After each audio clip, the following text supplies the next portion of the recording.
Jemaat yang dikasih oleh Tuhan, terima kasih banyak untuk kesempatan bisa beribadah dan menyampaikan firman Tuhan pada pagi hari ini.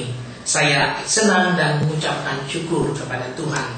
Mari sama-sama kita belajar pada pagi hari ini. Kita membuka Alkitab kita dari Injil Matius pasal yang ke-13. Kita membacakan ayat 1 sampai dengan ayat 9. Kemudian kita sambung dengan ayat 18 sampai 23. Saya memberikan tema untuk yang kita pelajari pagi hari ini, respons dan tantangan terhadap firman Tuhan. Matius pasal 13 ayat 1 sampai 9 dan ayat 18 sampai 23. Saya membacakan ayat 1 sampai 9. Bapak Ibu, nanti ayat 18 sampai 23 kita baca sama-sama. Ya, kita baca sama-sama ayat 18 sampai 23. Saya membacakan ayat 1 sampai 9 terlebih dahulu. Perumpamaan tentang seorang penabur. Pada hari itu keluarlah Yesus dari rumah itu dan duduk di tepi danau. Maka datanglah orang banyak berbondong-bondong lalu mengerumuni dia, sehingga ia naik ke perahu dan duduk di situ. Sedangkan orang banyak semuanya berdiri di pantai. Dan ia mengucapkan banyak hal dalam perumpamaan kepada mereka. Katanya, adalah seorang penabur keluar untuk menabur. Pada waktu ia menabur, sebagian benih itu jatuh di pinggir jalan. Lalu datanglah burung dan memakannya sampai habis. Sebagian jatuh di tanah yang berbatu-batu, yang tidak banyak tanahnya. Lalu benih itu pun segera tumbuh, karena tanahnya tipis. Tetapi sesudah matahari terbit, layulah ia dan menjadi kering, karena tidak berakar. Sebagian lagi jatuh di tengah semak duri. Lalu makin besarlah semak itu dan menghimpitnya sampai mati. Dan sebagian jatuh di tanah yang baik, lalu berbuah.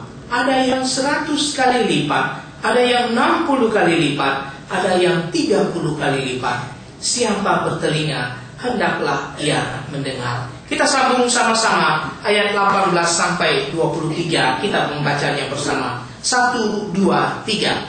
Karena itu, dengarlah arti perumpamaan ini kepada setiap orang yang mendengar firman dengan tetapi tidak mengertinya. Datanglah si jahat dan merampas yang ditaburkan dalam hati orang itu. Itulah benih yang ditaburkan di pinggir jalan. Benih yang ditaburkan di tanah yang berbatu-batu ialah orang yang mendengar firman itu dan segera menerimanya dengan gembira.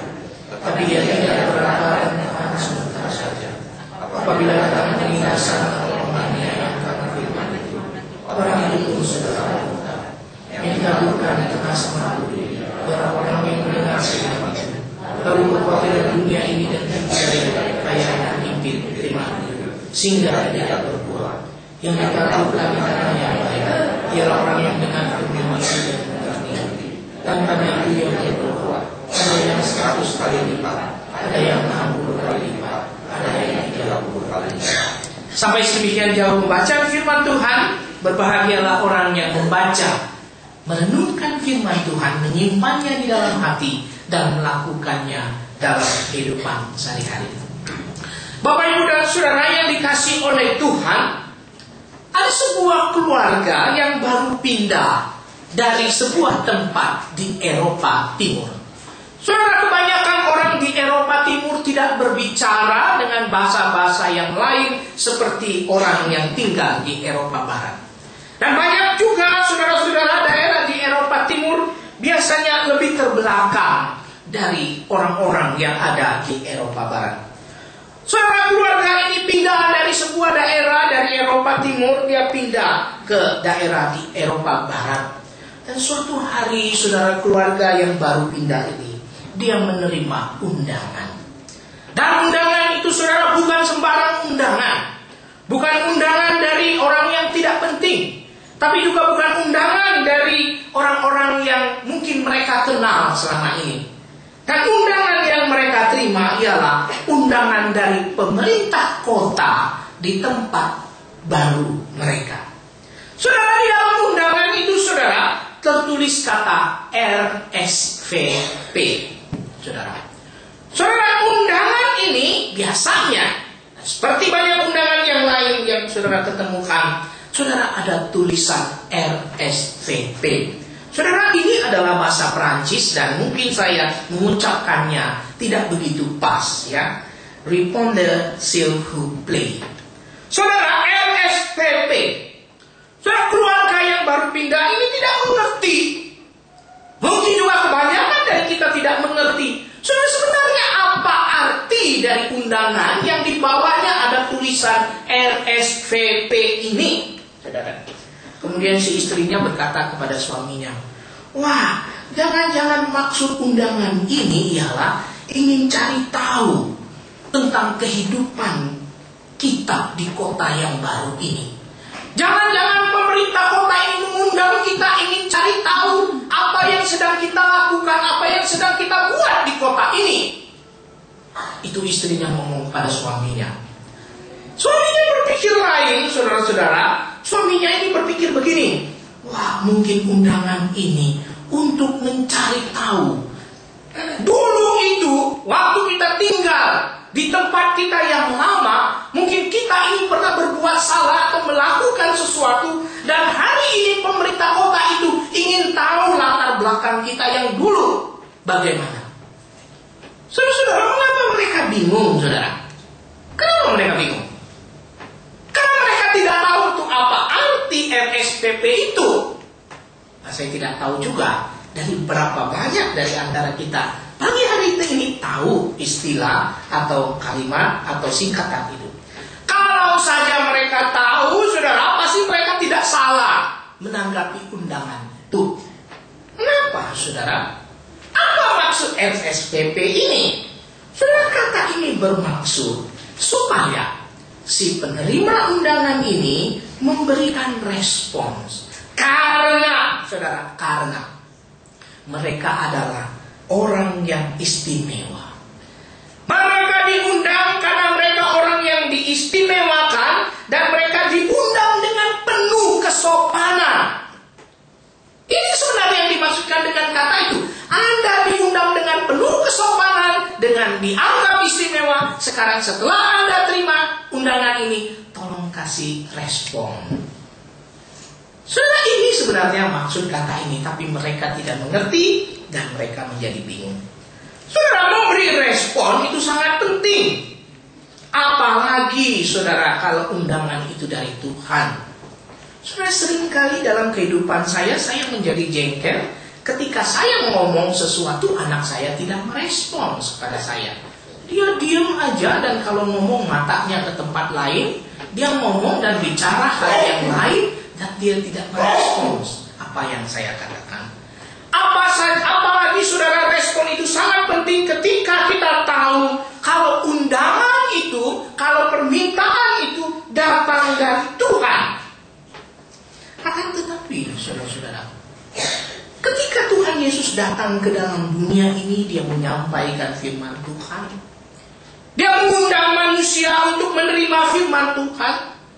Dia tidak merespon seperti Bapak, Ibu, dan Saudara yang kita nyanyikan tadi. Aku mau selalu menyenangkan hatimu. Tidak, saudara. Tuhan Yesus mengalami hal itu ketika dia menyampaikan dan mengundang manusia untuk menerima firman yang dia taburkan. Saudara, apakah semua manusia menerima ketika Tuhan Yesus datang? Saudara, ternyata tidak semua. Ayat yang kita baca tadi menarik, ayat 1 dan ayat yang kedua. Ini adalah perumpamaan pertama yang Tuhan Yesus ucapkan dan ajarkan. Dan orang ketika melihat Yesus, mereka datang berbondong-bondong untuk mendengar Tuhan. Tapi apakah mereka mendengarkan Tuhan dengan baik, saudara? Saya rasa tidak.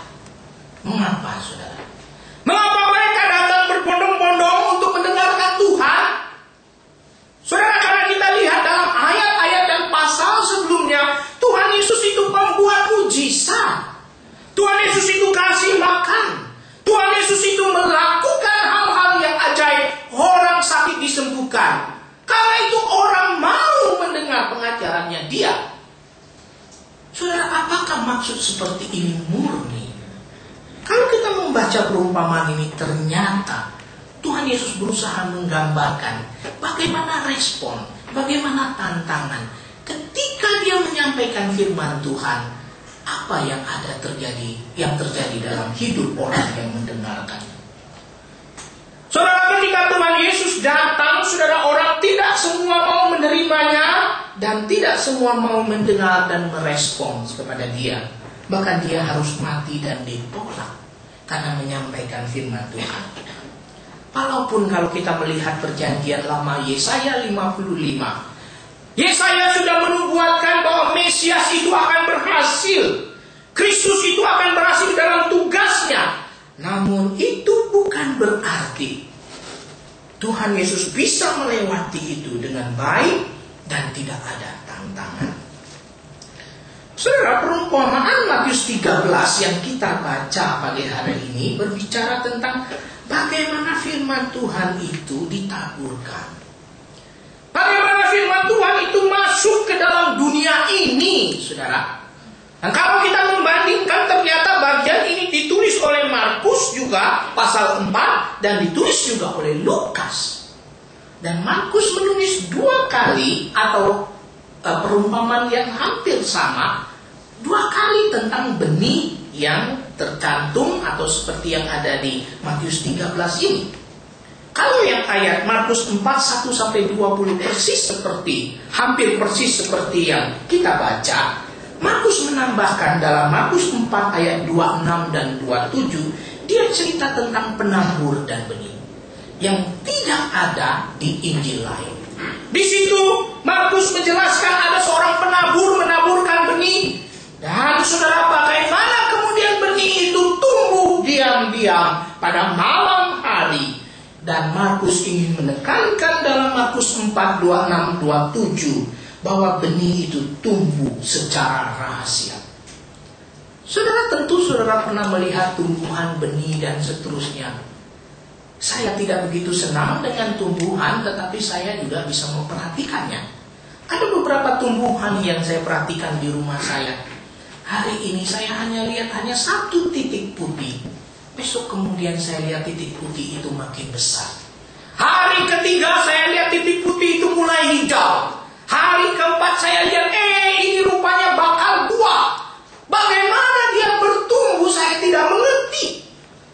Saudara, inilah yang digambarkan Markus 4, 26, 27. Ada tekanan bahwa, saudara, benih yang ditaburkan itu akan tumbuh secara rahasia dan besar.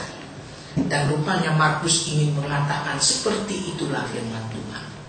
Firman Tuhan bisa tumbuh dengan diam-diam dalam hati manusia, dan tiba-tiba dia besar, dan bahkan dalam perumpamaan itu Markus katakan tiba-tiba dia menjadi pohon besar dan burung-burung bisa bersemayam, bisa bikin rumah di tempatnya. Namun saudara, ketika kita lihat perumpamaan kita Matius pasal 13, saudara perhatikan seluruh Matius pasal 13 ini tentang benih. Ayat 1 sampai ayat 23 yang kita baca itu benih dan penabur. Kemudian ayat 31 sampai dengan 35, saudara lihat di situ ada benih lagi, benih sesawi dengan ragi. Kemudian saudara lihat 36 sampai dengan 43 ada benih gandum lagi dan ada benih lalang. Dan 44 sampai 45 itu baru bicara tentang hal-hal yang lain dan seterusnya. Saudara, seri tentang benih ini menarik sekali dan memberikan hal-hal yang berbeda yang ingin ditekankan oleh Matius. Dari perumpamaan yang kita baca tadi, Matius ingin menekankan, saudara, bahwa perumpamaan kita ini, saudara, ingin berbicara tentang respons dan ingin berbicara tentang tantangan terhadap firman Tuhan yang ditaburkan itu. Memang perumpamaan ini bicara tentang bagaimana firman Tuhan ditaburkan oleh si penabur dalam dunia ini, dan bagaimana firman Tuhan itu bekerja menghasilkan buah. Tetapi juga perumpamaan ini bicara tentang bagaimana respon dan tantangan terhadap firman Tuhan yang ditaburkan. Saudara, Jelas sekali, saudara, apa maksud Tuhan Yesus dalam perumpamaan ini? Penabur benih diartikan